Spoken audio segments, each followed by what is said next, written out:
For centuries, castles stood as the ultimate symbol of power, wealth, and survival. They were more than homes for kings and lords. They were fortresses of stone, bristling with towers, battlements, and gates designed to withstand the fury of war. Yet, just as every castle was built with immense effort, so too were entire armies dedicated to tearing them down, shattering walls, and burning keeps to the ground. This is the story of castles, how they were raised from stone and mortar to dominate the medieval world, and how the ingenuity of siegecraft, firepower, and determination brought even the mightiest strongholds crashing down. To understand castles is to understand both sides of the eternal struggle, the builders who dreamed of impregnable defenses, and the destroyers who refused to be kept out. The earliest castles appeared in Europe during the 9th and 10th centuries, a time when kingdoms were fractured and warfare was constant. Raiders poured across frontiers, Vikings striking from the north, Magyars from the east, Saracens from the south. Villages were burned, fields plundered, and people lived in fear. It was in this chaos that the first castles arose, simple wooden towers perched atop earthen mounds, surrounded by ditches and palisades. These were called motte-and-bailey castles. The motte was the mound, topped with a wooden keep. The bailey was the courtyard below, protected by a ditch and wooden fence.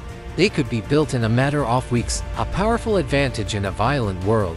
But with burns, and a castle of timber, though swift-topped, was fragile in the face of fire and determined attack. By the 11th and 12th centuries, as wealth increased and kingdoms grew stronger, stone replaced timber. Massive curtain walls rose across earth. Towers became round to deflect projectiles. Gatehouses bristled with portcullises and murder holes. What had once been fragile was now formidable. To build such a fortress required staggering effort. Stone had to be quarried, hauled, and shaped by hand. Mortar was mixed from lime, water, and sand. Skilled masons carved every block. Laborers dug deep foundations. The cost could bankrupt a lord, but the result was inspiring, a fortress that seemed eternal. Castles did not only protect, they projected power. Their towering walls dominated the countryside, reminding peasants and rivals alike of who held sway. But just as soon as castles became symbols of invincibility, the question arose, how could they be destroyed? A castle was built to resist an army, but every wall has its weakness. From the very beginning, attackers devised methods to breach, burn, and starve their way to victory. The most ancient weapon was hunger. A besieging army would surround a castle, cut off all supplies, and wait inside. Defenders rationed food, drew water from wells, and prayed reinforcements would come before famine did. Siege by starvation could last months, even years. At Rochester Castle in 1215, defenders held out until they were reduced to eating horseflesh.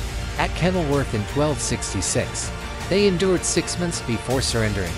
Hunger was a patient, merciless weapon.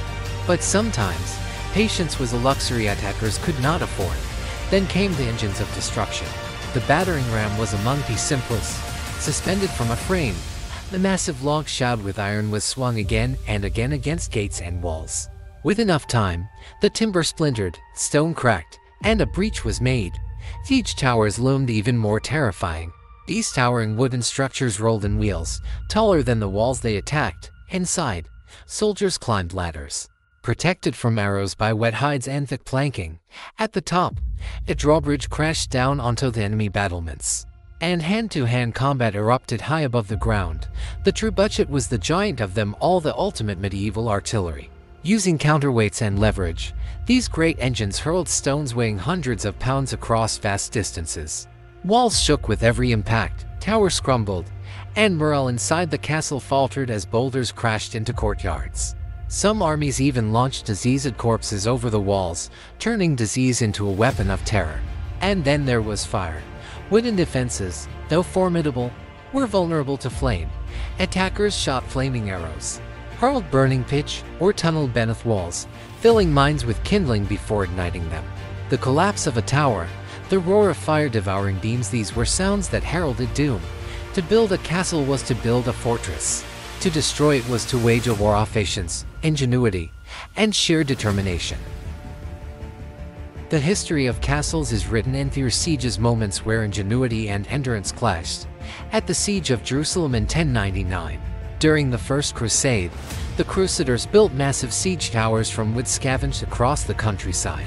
In a desperate assault, they rolled them against the walls and stormed the city, unleashing a bloody conquest that shocked the medieval world. At Château Gaillard in France, built by Richard the Lionheart in 1196, the fortress was hailed as impenetrable. Yet only a few years after his death, French forces besieged it.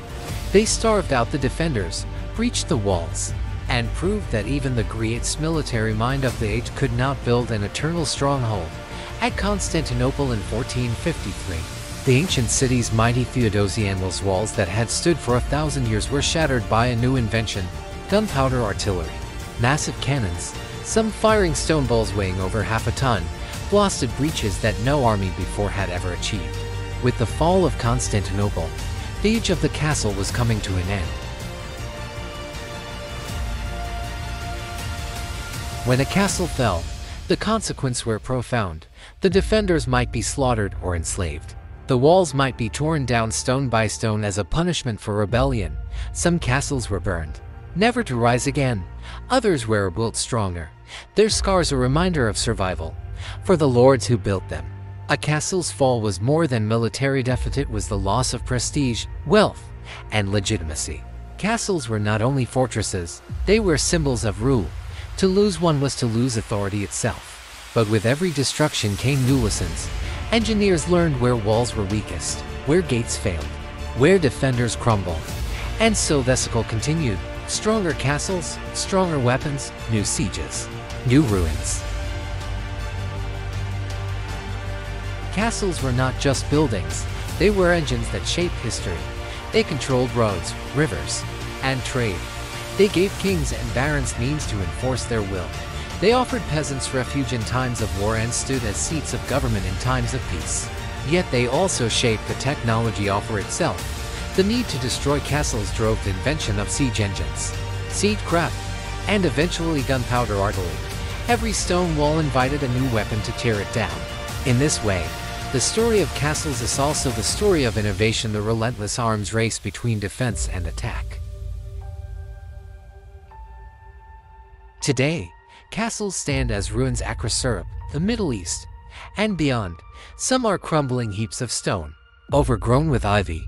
Others are restored, their towers rising proudly above modern towns. They are visited by millions each year. Not for defense, but for wonder. Their legacy is twofold. They remind us of the brutality of medieval war, the hunger of sieges, the terror of fire, the thunder of trebuchets. But they also remind us of human ambition, the desire to build something eternal, to carve strength into stone, to leave behind a monument of power. Though the gunpowder cannon ended the age of castles, they endure in our imagination, in stories of knights and kings, in films and novels, and the dreams of children who see towers on a hill and imagine what it was like to defend or destroy them.